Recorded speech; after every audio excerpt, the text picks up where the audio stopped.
وَيَسِّرْ لِي أَمْرِي وَاحْلُلْ عُقْدَةً مِّنَ لِسَانِي وَيَفْقَهُوا قَوْلِي۔ الصلاۃ والسلام علیک یا رسول اللہ وسلم علیک یا حبیب اللہ۔ اللہ سبحانہ وتعالیٰ کا لاکھ لاکھ شکر عظیم کہ مالک الملک نے ہمیں اپنی یاد کے لیے یہاں اکٹھا ہونے کی توفیق اور یہ موقع عطا فرمایا۔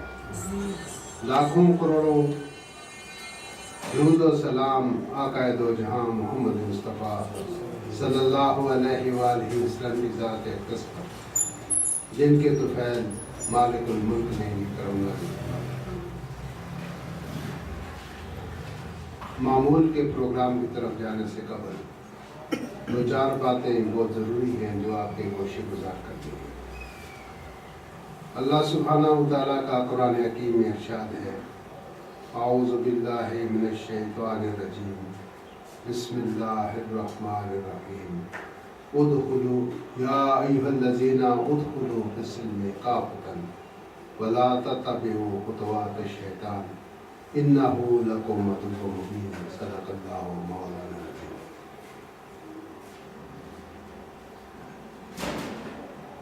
عزیزان گرامی، اللہ سبحانہ وتعالیٰ نے اس کائنات کو تخلیق فرمایا اور اس کے بعد انسان کو اللہ سبحانہ وتعالیٰ نے اس قرۂ ارض پر بھیجا اور اس کی زندگی کے لیے جو کچھ بھی ضروری تھا اللہ سبحانہ وتعالیٰ نے تخلیق فرمایا۔ ایک چیز جو انتہائی ضروری تھی انسانوں کے لیے وہ تھی ہدایت۔ اللہ سبحانہ وتعالیٰ نے آسمانوں سے کتب نازل فرمائی اور ساتھ اپنے انبیاء کا ظہور فرمایا، جنہوں نے آ کر تمام عالم انسانیت کو عملاً احکام الہی پر عمل کر کے دکھایا، تاکہ انسانوں کے اندر ایک وحدت پیدا ہو، ایک یونٹی پیدا ہو، ایک اتحاد ہو، ایک اتفاق ہو اور کوئی ڈسٹربنس پیدا نہ ہو، کوئی اختلاف نہ ہو، کوئی جھگڑا نہ ہو، کیونکہ جھگڑا اس وقت ہوتا ہے جس وقت انسان کی اختلاف رائے ہو جائے۔ ایک آدمی مشرق کو جائے دوسرا مغرب کو جائے تو پھر میں اتفاق تو نہ ہو۔ تو ایک مقام کے اوپر انسان کو قائم رکھنے کے لیے اللہ سبحانہ وتعالیٰ نے کتب سماوی بھیجی، آسمانوں سے کتابیں نازل فرمائیں، توریت، انجیل، زبور، فرقان، اور ساتھ انبیاء علیہ السلام کو بھیجا تاکہ وہ ان پر عمل پیرا ہو کر عوام الناس کو دکھائیں۔ تو آج آپ دیکھ لیں کہ جو مختلف مسلمانوں کے اندر بھی فرقے بن چکے ہیں، ان کی اختلاف رائے ہے، ایک نے کہا ایسے نہیں ایسے ہے، دوسرے نے کہا ایسے نہیں ایسے ہے۔ تو جب بھی اختلاف ہوگا کسی چیز کے ساتھ تو وہاں پر پھر وہ قوم، وہ اقوام وہ پارا پارا ہو جاتی ہے، ان کے اندر سے اتحاد اور اتفاق ٹوٹ جاتا ہے، ختم ہو جاتا ہے۔ اگر گھر کے اندر بھی اگر دو تین بھائی ہیں، ایک سے رائے اور رکھتا ہے دوسرا رائے اور رکھتا ہے تو بھائی بھی نہیں رہتے۔ اگر قبیلہ ہے، ایک خاندان ہے، اس میں بھی کچھ لوگ اپنے رائے الگ رکھتے ہیں، دوسری رائے الگ رکھتے ہیں، تو وہاں سے سب بہت بڑا نقصان یہ ہوتا ہے کہ خاص طور پر ہمیں جو نقصان ہو ملت اسلامیہ کو نقصان پہنچتا ہے۔ یہ جتنے لوگ فرقے، اسی لیے اللہ تعالیٰ نے منع فرمایا وَاعْتَصِمُوا بِحَبْلِ اللَّهِ جَمِيعًا، کہ تم سب اللہ کی رسی کو مضبوطی سے پکڑ لو، اللہ کے اس آئین کے اندر آ جاؤ، اللہ اس کے قانون کے اندر آ جاؤ۔ وہ جو وَاعْتَصِمُوا بِحَبْلِ اللَّهِ، حبل جس کو کہا گیا ہے کہ ایک رسی کے اندر آ جاؤ، ایک چھت کے نیچے آ جاؤ، ایک گھر کے اندر آ جاؤ، تو وہ جو آئین قدرت خدا بندی ہے اس کے پابند ہو جاؤ، بس بات ختم ہو۔ تو جو میرا محبوب تمہیں بتا رہا ہے اس کے اوپر عمل کراؤ جاؤ تو تمہارے اندر پیار بھی ہوگا، محبت بھی ہوگی، اخلاق بھی ہوگا، اخلاص بھی ہوگا، دعوت بھی ہوگا، خوشی بھی ہوگی، سکون بھی ہوگا، دنیا بھی ہوگی، آخرت بھی ہوگی، ہم بھی تمہارے ہوں۔ اللہ کہتا ہے پھر میں بھی تمہارا ہوں۔ جو ہمارے خلیفہ صاحب اکثر شعر پڑھتے ہیں کہ محمد سے وفات نے تو ہم تیرے ہیں۔ یہ اللہ کہہ رہا ہے کہ اگر میرے محبوب کی اتباع تم نے کر دی، میرے محبوب سے وفا کر۔ وفا کا مطلب کیا ہے؟ وفا کا مطلب کیا ہے کہ میرے نبی کی اتباع کرنا، میرے محبوب کی اطاعت کرنا، اس اطاعت کو وفا کہتے ہیں۔ بات سمجھے؟ وہ جو اللہ کے محبوب کی اطاعت کرنی ہے، جو اس کی تابعداری کرنی ہے، اتباع کرنی ہے، اطاعت کرنی، اسی کو وفا کہتے ہیں۔ بات سمجھ آئی؟ یہ محمد سے وفات میں تو ہم تیرے ہیں، یہ جہاں چیز ہے کیا لوح و قلم کے تیرے ہیں۔ یہ جہاں تو کچھ لوگ کہتے ہیں وہ تقدیروں جہاں لکھی جاتی ہیں، اور قلم اب جو تیری مرضی ہے، بلینک چیک تمہیں دے دیے، جتنی رقم مرضی ہے جو چاہے اس کے اندر بھر لے۔ بات نہیں سمجھ؟ تو بچوں سب سے ضروری چیز جو ہے وہ جب آپ نے، میں نے پہلے جو آیت پڑھی ہے کہ لوگوں جو ایمان لا چکے ہو، ایمان لائے ہو کہ اللہ ایک ہے، محمد اس کے رسول ہے، کہ قرآن اللہ کی کتاب ہے، ہم نے مرنے کے بعد قیامت کا دن ہونا ہے، ہم سب نے اللہ کے سامنے اپنے حساب اور عطا کو پیش ہونا ہے۔ تو جب یہ اللہ کی مخلوق فرشتے ہیں، تو یہ سب آپ ایمان تسلیم کر لیا، آپ نے بن دیکھے، اور ایمان وہی ہوتا ہے کہ یؤمنون بالغیب، جو ایمان لاتے ہیں غیب سے۔ غیب کا مطلب یہ ہے کہ اندیکھے، جو چیز پس پردہ ہے، ہمارے سامنے نہیں ہے، جب اس پر ایمان لے آنا، اس پر یقین کر لینا کہ یہ چیز ہے۔ اللہ سبحانہ و تعالیٰ کو کسی نے دیکھا تو نہیں، لیکن ہمارا یقین ہے کہ اللہ ہے۔ یہ چاند ایسے نہیں، یہ ستارے نہیں، یہ سورج نہیں، یہ پہاڑ نہیں، یہ دریا نہیں، یہ ہوائیں نہیں، یہ فضائیں نہیں، یہ گٹائیں نہیں، یہ کہکشاں نہیں، یہ کوئی ہے اس کو بنانے والا۔ یہ موسموں کی تبدیلی، کل گرمی تھی آج سردی ہے، کل خزاں ہوگی، پرسوں بہار ہوگی، کہیں برف گر رہی ہے، کہیں بارش ہو رہی ہے، کہیں خشکی ہے۔ یہ کس سے یہ نظام کائنات کون چلاتا ہے؟ کہ اللہ سبحانہ تعالیٰ کی ذات۔ یہ ہمارا یقین، ہمارا ایمان ہے کہ اللہ ہے، جو دن کو رات میں تبدیل کرتا ہے، رات کو دن میں تبدیل کرتا ہے۔ تو وہ کوئی ایسی ہستی ہے، ایسی طاقت ہے، ایسی قوت ہے جو اس نظام کائنات کو چلا رہے ہیں، اللہ۔ اور اللہ کے محبوب وہ تو دیکھے بھی ہیں، سامنے ہیں، آج بھی ان کا روزہ انور ہمارے لیے مشعل راہ بنا ہوا ہے۔